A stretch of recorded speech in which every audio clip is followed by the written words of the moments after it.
পত্রিকা এই তিনটি কেন্দ্রে বাদী সিপিএম যারা আমাদেরকে করতে নির্বাচনে অংশগ্রহণ করেনি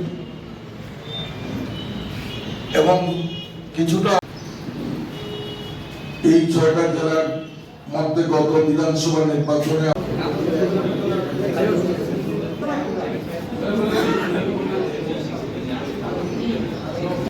দৃষ্টি আকর্ষণ করছি। আমি আমার জেলার কংগ্রেস কমিটি নামকরণে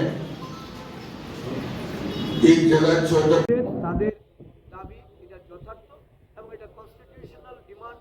আমরা কনস্টিটিউশনাল ডিমান্ড ওয়েলকাম করি এবং একটা আসন খুব সীমিত ভোটের কারণে আমরা হেরেছি। আর একটা আসন যেটা উপজাতিদের জন্য সংরক্ষিত, সেই আসনটি বিধানসভা কেন্দ্রে কংগ্রেস পার্টি লড়াই করেছিল। একটা আসন আমরা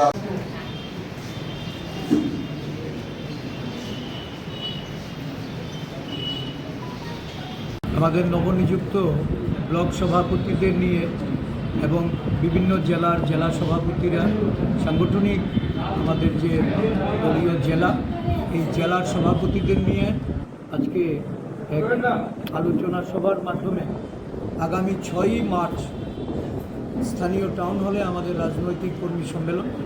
এই কর্মী সম্মেলনকে সফল করার লক্ষ্যে ব্লকের প্রতিনিধি, আমাদের জেলার প্রতিনিধি এবং প্রদেশ কংগ্রেসের বিভিন্ন শাখা সংগঠন, আমাদের বিভাগ এবং সেলে সমস্ত প্রতিনিধিদের সঠিকভাবে সেখানে প্রতিনিধিত্ব করার যে সুযোগ, এই সুযোগ করে দেওয়ার লক্ষ্যে আমাদের দলীয় যে কর্মসূচি, এই কর্মসূচি বাস্তবায়নের লক্ষ্যে ব্লক কমিটি, মণ্ডল কমিটি, বুথ কমিটি যেগুলি পুনর্গঠন করা হয়েছে, সেই পুনর্গঠিত কমিটির নেতৃত্বকে সামনে রেখে এই রাজনৈতিক সম্মেলন অনুষ্ঠিত হতে যাচ্ছে।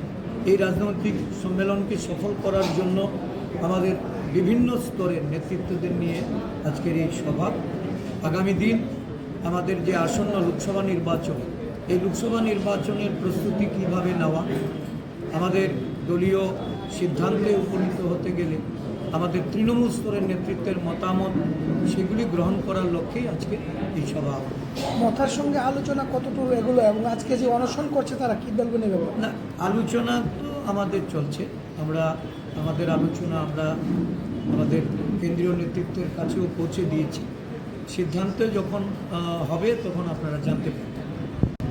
একটা অনশন কর্মসূচি হচ্ছে, এটা আমরা আগেও বলেছি যে আমাদের দল বিশ্বাস করে উপজাতিদের এই রাজ্যে তাদের অধিকার, তাদের ক্ষমতায়ন, তাদের উন্নতি, এই সব কিছুর পেছনে কংগ্রেস দল যে গুরুত্বপূর্ণ ভূমিকা নিয়েছে, এই ভূমিকা পালনে আমরা অত্যন্ত এই রাজ্যের আদিবাসী মানুষের কাছে আমাদের যে আগ্রহ, এই আগ্রহটাই আমরা বারংবার তুলে ধরছি।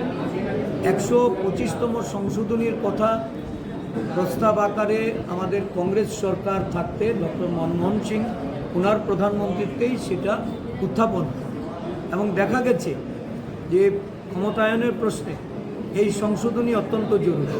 কিন্তু 10 বছর ক্ষমতায় থেকেও বিভিন্ন নির্বাচনে প্রতিশ্রুতি রেখেছে, তাদের যে ইস্তেহারের মাধ্যমেও প্রকাশ পেয়েছে, কিন্তু এই রাজ্যে না রাজ্য সরকার না কেন্দ্রীয় সরকার ভূমিপুত্রদের উন্নয়নে কোনো ভূমিকা নেই, তাদের ক্ষমতায়নের জন্য কোনো অধিকার প্রদান করার ক্ষেত্রে কোনো উদ্যোগ নেই। তাই আন্দোলন, যে কোনো রাজনৈতিক দল আন্দোলন করবে, এটা খুব স্বাভাবিক। আন্দোলনের প্রতি আমরা মনে করি যে এই আন্দোলন এটা ভূমিপুত্রদের তাদের অর্থনৈতিক বিকাশ, তাদের সামাজিক বিকাশ এবং তাদের সর্বোপরি পরিকাঠামো উন্নয়নের কথা মাথায় রেখে হচ্ছে। স্বাভাবিকভাবে এই আন্দোলনের